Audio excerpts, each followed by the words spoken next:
Previously. Either way, this episode in particular, while pretty good, will be a benchmark for the future, and I wonder if the show can handle it. What do I mean by that? Well, how many more episodes can you do with this? A straight battle episode, while nice to watch, if done a whole bunch of times with no real story besides Ash is just winning to win his way up, can get repetitive and boring. They're going to need to do something similar to this, by which I mean reference some of his older battles, or make it such a unique battle that you have to watch it. But other than that, how often can you have Ash battle? Don't get me wrong, I like battle episodes. I love this episode. But if we just get a string of nameless trainers for the next few battles, and let's say Ash stomps through them, each battle is going to be successively less special. And you want to try and make Ash's rise to the top mean something. This is an opportunity for the show to bring some of Ash's old rival back and have them face off. But will the show do that? Who knows? And now. That intro clip is from my review of episode 18 of the Journeys anime when Ash faced off against Spice-Keys. And now, with the Ash battle against Karina coming soon, I'm happy to say that that sentiment holds true now more than ever. People are super excited to see Ash battle against a gym leader. Partially because she was part of the main cast of characters for a little bit during XY, but also, it's because it's someone we know. Like I said in the review, how many times can you have random people show up in episodes for Ash to battle before it gets boring or just forgettable? Think about it this way. Besides Spice-Keys, without looking it up, can you name the other trainers Ash has battled so far? It's probably really difficult, right? That's why I think Ash has to battle all of the Galar Gym leaders in this series. I think this show realizes this too. That's why it does seem like at some point Ash is gonna battle Raihan. But just battling Raihan isn't enough because it causes the same issues I talked about before. Just because you have one or two people to recognize, that still makes the rest of the cast forgettable. Battle after battle after battle, there's no real stake if you do that. What's a good way to fix that? Well, hype up battle against trainers that most people who play the games know. And since Sword and Shield in particular gave a lot of personality to all of the gym leaders, making them super memorable, a good way to make excitement is just by having Ash battle all of them like he's taking on a gym challenge. This also provides Ash a step-by-step process in his journey to get to the Pokemon World Championships. Sure, he could just battle like 25 random trainers to get there, but that doesn't mean anything.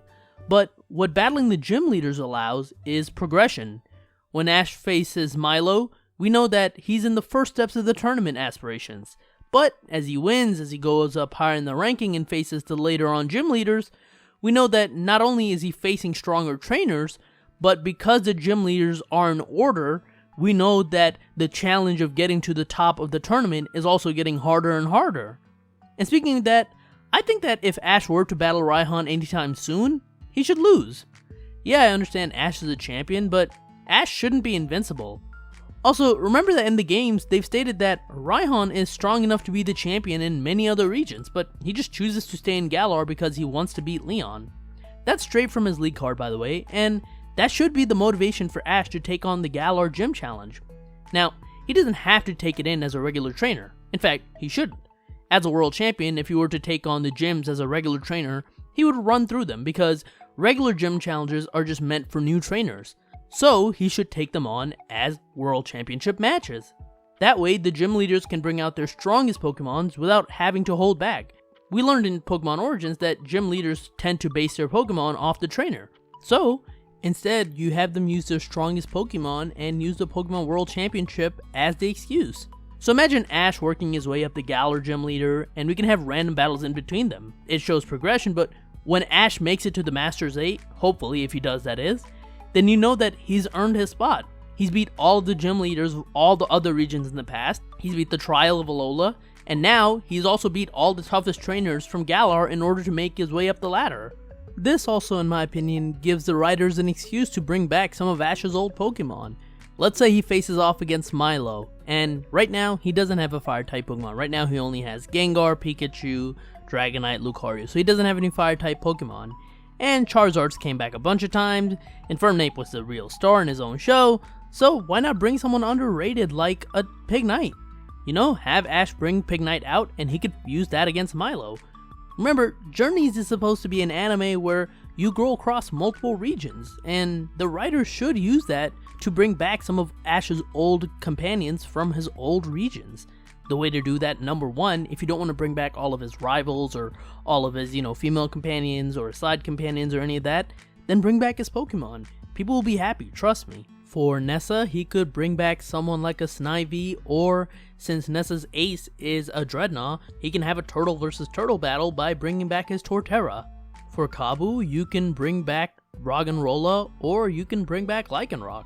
For B, he can bring back Noctowl, Swellow, Staraptor, Unpheasant. For Alistair, you could fight with Gengar, but you can also use that chance to bring back Krookodile. For Opal, you can always bring back Muck, or you could bring back Gliscor. For Gordy, you can bring back Totodile or Palpitoad. Or for Melanie, you could bring out basically any of Ash's fighting types like Heracross, or you could even use Riolu that he has right now. You can also bring back any of his fire Pokemon if you want to save his fighting Pokemon for the next person, which would be Piers. After that, Raihan, and for that, you can have Ash use basically any combination of Pokemon, because he does have a decent check to Dragon in basically all of his Pokemon, since he has faced a Dragon Pokemon in almost every league, so that could work. So you see, having the gym leaders allows the writers to bring back some of Ash's old Pokemon, making the Journeys part of Pokemon Journeys actually mean something. And since Ash is going to be doing these gym challenges, you can also use these to have him meet some of his rivals from the Galar region, like Hop, Bede, Marnie, anybody. By having Ash challenge the gym leaders, you can open up so much more opportunities for his adventure besides just, hey, we're going to a random region this week, hey, we're going to fight this random trainer to go slightly up the ladder, hey, look at that, go caught a little bit of Pokemon. That format is getting really, really boring, in my opinion. The show's not bad by any means, but the formula is getting repetitive. So, by having Ash take on the gym challenge, all of the fans will have something to look forward to. All of the old fans can have some of his older Pokemons that are coming back to look forward to. You can have new rivals, you can have new adventures. So, yeah, there it is. That's why I think that Ash must take on the Galar Gym Challenge for this series. Anyways, what do you think? Let me know in the comments down below. Be sure to like, share, subscribe. You can also follow me on Twitter @TheRealPDGaming, and that's it. I'll talk to you guys later. Peace.